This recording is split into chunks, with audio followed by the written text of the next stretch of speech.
उज्जैन में बनी दुनिया की पहली वैदिक घड़ी, पीएम मोदी ने किया उद्घाटन। यह घड़ी 24 घंटे नहीं बल्कि 30 घंटे बताती है, पंचांग की तरह भी करती है काम। तो आइए अब जानते हैं आखिर वैदिक घड़ी उज्जैन में ही क्यों। भगवान शिव के 12 ज्योतिर्लिंगों में से एक उज्जैन के महाकालेश्वर है।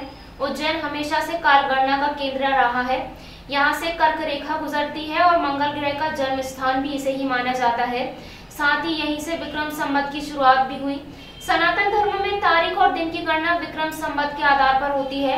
इसलिए दुनिया की पहली वैदिक घड़ी विक्रम संवत शुरू करने वाले राजा विक्रमादित्य की नगरी उज्जैन में बनाई गई।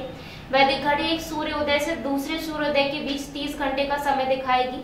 साथ ही इसमें भारतीय स्टैंडर्ड टाइम के आधार पर 30 मिनट नहीं बल्कि 48 मिनट का 1 घंटा तय किया गया है।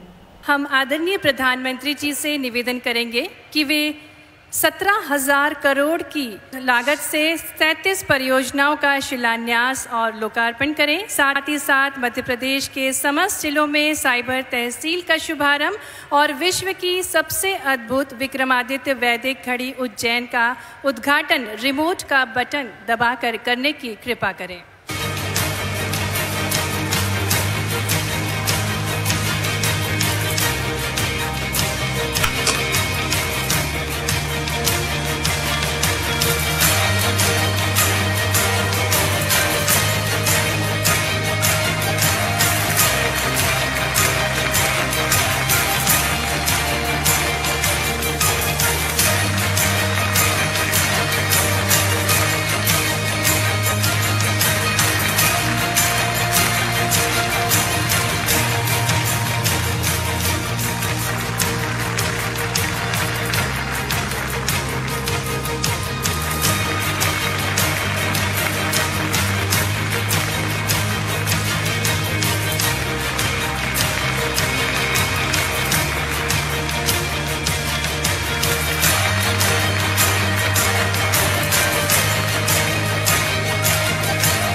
हमारी सरकार विरासत और विकास को कैसे एक साथ लेकर चलती है, इसका प्रमाण उज्जैन में लगी वैदिक घड़ी भी है।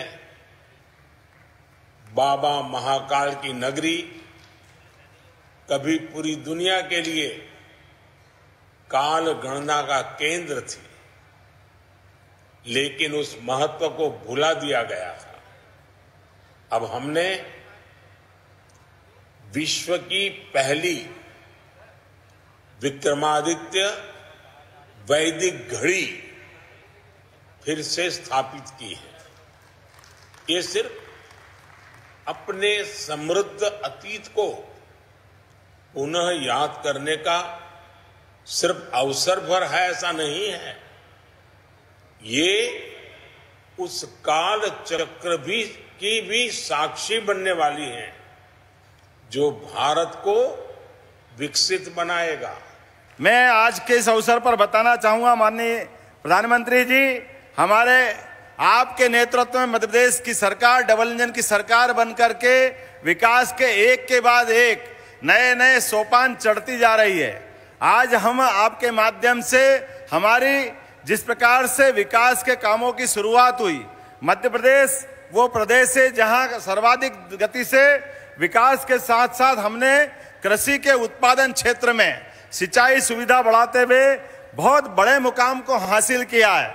मुझे इस बात की प्रसन्नता है, हमारी सरकार बनने के साथ ही आपने एक बहुत बड़ी नई परियोजना पार्वती कालीसिंध चंबल परियोजना, जिसके माध्यम से राजस्थान और मध्य प्रदेश को जोड़ते हुए लगभग 35,000 करोड़ की नई सौगात आपके माध्यम से मिली है। मैं आपको ही स्मरण कराना चाहूंगा, पूरे दुनिया का पहला नदी जोड़ो अभियान वो भी मध्य प्रदेश से आपके कारण ही जुड़ा है। हमारी केन बेतवा परियोजना आखिरी चरण में है, हो सकता है मार्च के पहले सप्ताह में। लगभग 45,000 करोड़ की यह परियोजना, जिसके माध्यम से उत्तर प्रदेश और मध्य प्रदेश, ये बुंदेलखंड और पूरा बेल्ट हमारा अपने सभी क्षेत्र के किसान और सभी प्रकार के उद्योग ये नया जीवन पाएंगे, नया विकास होगा। मुझे इस बात की प्रसन्नता है, खास करके हमारे अपने इस आयोजन में काल की गणना की नगरी उज्जैन, जो आदिकाल से अपने खगोल ज्ञान और समय गणना के नाते से जानी जाती थी, और हमारे अपने उस शुद्ध समय की गणना 300 साल पहले तक दुनिया में होती थी, लेकिन 300 साल से अभी वर्तमान में ग्रीनविच से इसकी समय की गणना होती है। लेकिन हम सब जानते हैं ये तारों की, चांद की गणना दुनिया आज करने लगी होगी। हमारे यहाँ तो हजारों हजार साल से चंद्रोदय, सूर्य ग्रहण, चंद्र ग्रहण, सूर्यास्त, सूर्योदय, ये जो हमारा समय का महत्ता रहती है, वो पंचांग के अंदर से हमारे मांगलिक सारे पर्व त्योहार या हमारे अपने पंडित जी कभी से निकाल देते हैं। मुझे इस बात की प्रसन्नता है, आज नई एक वैदिक घड़ी की शुरुआत हो रही है, जो आपके माध्यम से विश्व की पहली वैदिक घड़ी, जो हमारे भारतीय समय की दृष्टि से हमारे शुद्ध मंगल के समय की, शुद्ध मांगलिक कार्यों के लिए समय गणना की, वो हमारी रचना दुनिया देखेगी, जिसके माध्यम से हमारी प्राचीन काल गणना के समय को महत्ता मिलेगी। आज एमपी की सभी लोकसभा सीटों को एक साथ लगभग 17,000 करोड़ रुपए की विकास परियोजना मिली है। इनमें पेयजल और सिंचाई की परियोजनाएं हैं, इनमें बिजली, सड़क, रेल, खेल परिसर, सामुदायिक सभागार और अन्य उद्योगों में जुड़े प्रोजेक्ट्स हैं। कुछ दिन पहले ही एमपी के 30 से अधिक रेलवे स्टेशनों के आधुनिकीकरण पर भी काम शुरू हुआ है। डबल इंजन सरकार ऐसे ही डबल स्पीड से विकास कर रही है। ये परियोजनाएं एमपी के लोगों का जीवन आसान बनाएगी, यहां निवेश और नौकरियों के नए अवसर बनाएगी। इसके लिए आप सभी को बहुत बहुत बधाई।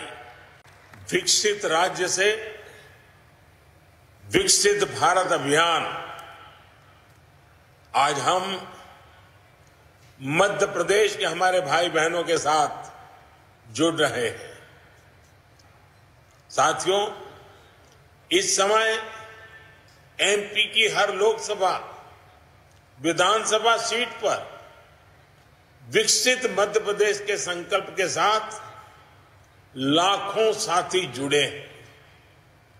बीते कुछ दिनों से देश के अलग अलग राज्यों ने ऐसे ही विकसित होने का संकल्प लिया है,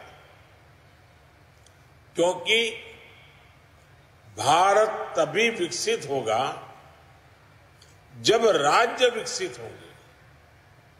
आज इस संकल्प यात्रा से मध्य प्रदेश जुड़ रहा है।